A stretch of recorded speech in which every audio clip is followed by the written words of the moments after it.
সরকারের একটা অন্যতম এরিয়া যে সুশাসন নিশ্চিত করা, এবং সরকার বলছে যে তারা সংস্কার করে তারপরে হচ্ছে একটা গণতান্ত্রিক প্রক্রিয়ার দিকে যাবে, ইলেকশনের দিকে যাবে। এখন এই সরকার আসলে কত সময় নেওয়া উচিত একটা এই সংস্কার প্রক্রিয়ায় যাওয়ার জন্য? সুশাসনের জন্য সরকারের অনেকগুলো সংস্কার করতে হবে। আপনি জানেন যে আমাদের প্রত্যেকটা ইনস্টিটিউশন কারাপ্টেড হয়েছে, বিচার বিভাগ থেকে শুরু করে পুলিশ বিভাগ, অন্যান্য যেসব বিভাগ, যেমন এখন পর্যন্ত পুলিশ ভালোভাবে ফাংশন করছে না। বিচার বিভাগে প্রধান বিচারপতি থেকে শুরু করে অনেক বিচারপতিদেরকে পর্যন্ত সরিয়ে দিতে হয়েছে, যেটা খুবই একটা মানে আনএক্সপেক্টেড ব্যাপার। অতীতে এই ধরনের ঘটনা ঘটেনি।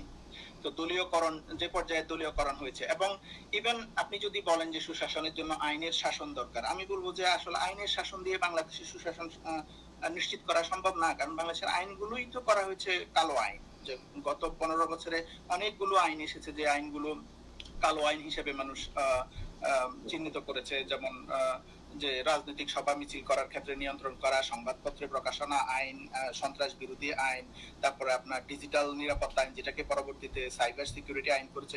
এরকম অনেক কালা কানুন দিয়ে ভরা। তো এখানে তো আপনি আইনের শাসনও যদি নিশ্চিত করেন তাহলে কিন্তু ন্যায় বিচার নিশ্চিত হবে না। আমি বলবো যে আইনের শাসন নিশ্চিত করা না, বরং ন্যায় বিচারের শাসন নিশ্চিত করা জরুরি। তো এখানে অনেকগুলো রিফর্ম আনতে হবে নিঃসন্দেহে। এবং এই সরকার একটা বড় কাজ হচ্ছে বিচার, এই জুলাই গণহত্যার বিচার করা। আপনি জানেন 1000-এর বেশি মানুষ খুন হয়েছে। আমরা জানি না এক্সাক্ট নাম্বার, এখন আমরা জানি না, বাট বিভিন্ন মানবাধিকার সংগঠন এবং পত্রপত্রিকার রিপোর্ট অনুযায়ী এখানে মোরলেস 1000 মানুষের মতো নিহত হয়েছে এই আন্দোলনে। তো এই বিশাল যে একটা গণহত্যা হয়েছে, এই গণহত্যার বিচার করা, যদি আমরা দৃশ্যমান কোনো অগ্রগতি দেখছি না। এই সরকারের একটা বড় কাজ হচ্ছে গণহত্যার বিচার করা, এবং আরেকটা কাজ হচ্ছে প্রয়োজনীয় সংস্কার গুলো করে নির্বাচন আয়োজন করা। আপনি যদি আমাকে ব্যক্তিগতভাবে মনে করেন, আমি মনে করি 1 বছরের বেশি এই সরকারের থাকা উচিত না। সর্বোচ্চ 1 বছর, এবং 1 বছর যথেষ্ট টাইম যে সরকার প্রয়োজনীয় সংস্কার করে। সরকারের সব কিছু সংস্কার করতে হবে তা না। ধরেন আপনার 50টা ডিপার্টমেন্ট আছে, সব ডিপার্টমেন্টে সংস্কার করতে হবে তা জরুরি না। সরকারের জন্য জরুরি হচ্ছে এখন যে যেই সংস্কারগুলো করলে সরকার একটা free, fair and credible election উপহার দিতে পারবে।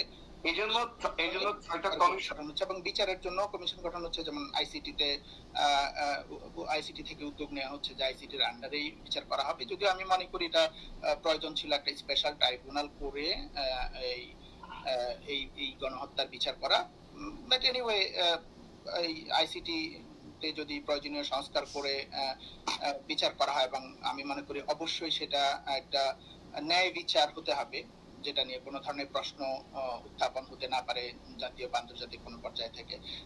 এই সরকারের দুটো জিনিস আমার কাছে গুরুত্বপূর্ণ: ন্যায় বিচার নিশ্চিত করা জুলাই গণহত্যার জন্য, এবং একটা ক্রেডিবল ইলেকশন করে জনগণের প্রতিনিধিদের হাতে ক্ষমতা হস্তান্তর করা। কারণ এ ধরনের একটা অনির্বাচিত সরকার বা ইন্টারিম গভর্নমেন্ট যদি অনেক বেশি দিন থেকে যায়, যেহেতু এরা কেউ পলিটিশিয়ান না, বেশিরভাগই হচ্ছে এনজিও বা অন্যান্য প্রফেশন থেকে আসছেন, আমরা 11-র অভিজ্ঞতা আমাদের আছে, যে ধরনের সরকার বেশি দিন থাকলে বিরাজনীতিকরণ সহ নানান অসুবিধা হয়।